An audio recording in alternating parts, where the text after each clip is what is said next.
Hi there, I'm Michelle the Painter. Today I'm going to be painting Rosy Rose. This is part of the exclusive series that I have available for my Patreon members that I am calling Pour to Paint, where I take an abstract pour and I turn it into something more by painting on top of it. So this painting was inspired by a flower that I had in my house, so I hope you guys enjoy the process. Alright, so for my materials today, in the first part of a two-part pour to paint project process, my materials are gonna be a stretched and primed 10-inch by 20-inch canvas. Of course, you can switch up the size if you're painting along, but that's what I'm going to be using.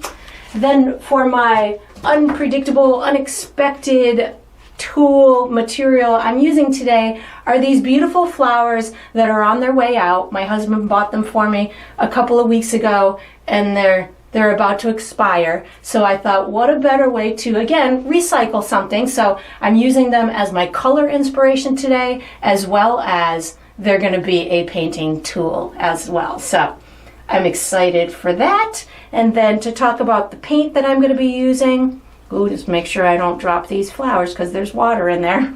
I use a thin-bodied student-grade acrylic paint from Dick Blick. It's called Acrylics, and I mix it about 50-50 with fluid medium that's called Floetrol.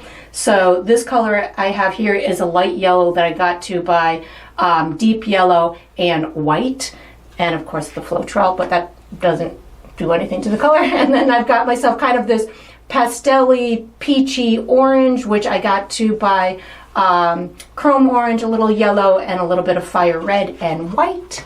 And then I have a light green, green oxide, deep yellow, and white.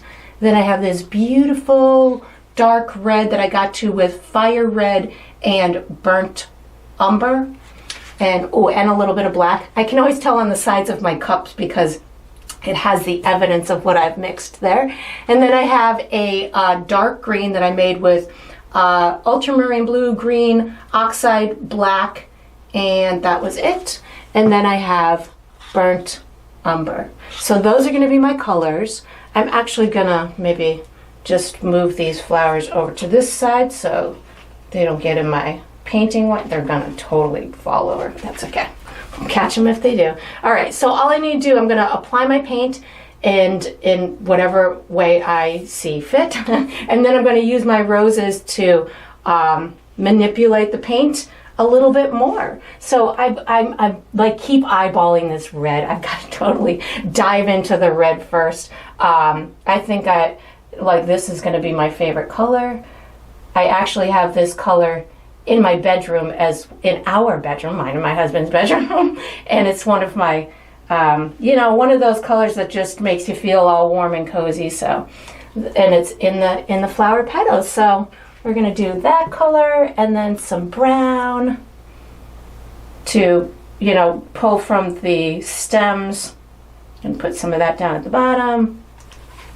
Then, of course, I've got some of the dark green to represent the leaf color, dark green and light green. But I also see some light green in the stems too. So I'm gonna put that in there. And I'm not going for this to look like the flowers. I'm just using the flowers as my inspiration to create this pour. So I'm gonna put a whole bunch of the light yellow up and through here, and then maybe, because I keep eyeing this red some more, we need that orange too. Let's not forget the orange, because I saw some of that orange in the petals as well, so definitely want to have that represented. All right, now let's just get a little of this going on in this area. I'm going to put some of this red in the middle here too. All right, so now what to do next? I'm gonna just kind of tip the paint in a little bit, make sure I've got full coverage everywhere. So as I do this, I'm just kind of letting that paint slide down towards like the corners. I had an area in through there that needed to be filled in. I've got a little area over here on the left that I'm letting the paint kind of drip into, and that should do it. I still have that little corner, but I can get that with my fingers. So I could have had my palette knife with me too, but apparently I forgot that today. All right, so everything seems to be covered. Now I'm going to use my flowers to kind of impart some floral essence. So I'm just going to kind of dip it and like see what happens. Like kind of dip it around like that. And that didn't do a whole heck of a lot, so we're going to do something else with the next one. So it's all you know, oh, I feel like, wouldn't that be pretty if I just like laid that down? Well, it's not going to dry like that, so in a perfect world, ooh, maybe that's what I'll paint on top of it. Okay, anyways, I digress. Let's move the paint around. So I'm going to just use this with like a little, let's just kind of pull it like this. And maybe we'll pull it like up like that. I mean, I could use the end of it and kind of do these swirls. Like, ooh, that looks pretty. Like, almost as if that's like the flower petal. Oh, let's do this. We're just gonna draw with the stem. And maybe we'll even take a leaf. I don't think that's gonna do anything, but we're gonna try it. And just pull, yeah, that's not gonna do anything. All right, so let's kind of press this in through here. Let's just kind of squish it in. Squish it in like that. Let's see what it pulls out.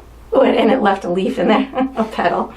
All right, we'll just kind of dip it. Oh, look at more petals. Oh, I could keep those in there, couldn't I? Let's not do that because we don't know what's gonna happen, how it dries. All right, that looks pretty neat. And we're gonna just use the third one just for good measure, make sure that we've used all of our flowers. I kind of don't like this in through here, so we're gonna just kind of move this out. Let's just do this kind of swirly thing in through here and pull some of this red from here. Oh, I kind of want to swipe again. Let's just kind of lightly swipe. Oh, that looks nice. I'm gonna lightly swipe. So I'm hardly touching it right now. Just kind of moving the paint around. And then I kind of like this area staying still. Oh, where'd that light stuff come from? Oh, when I used up top. Okay, there we go. All right. I'm happy with that, except for this little part. I'm gonna put some more, let's make a little red and then brown in this little center, like that. And then just kind of move that around a little bit. All right, I'm cool with that.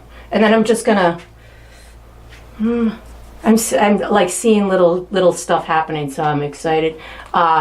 I think I'm just gonna leave it. Like I was thinking of like shimmying it around a little bit, but I'm digging all of these. There's like these little bubbles popping over there. I kind of like how this is swirling this way, so I think I'm gonna leave it. We're gonna let the drying gods take over from here, and then we'll paint something on top of it later. So stay tuned.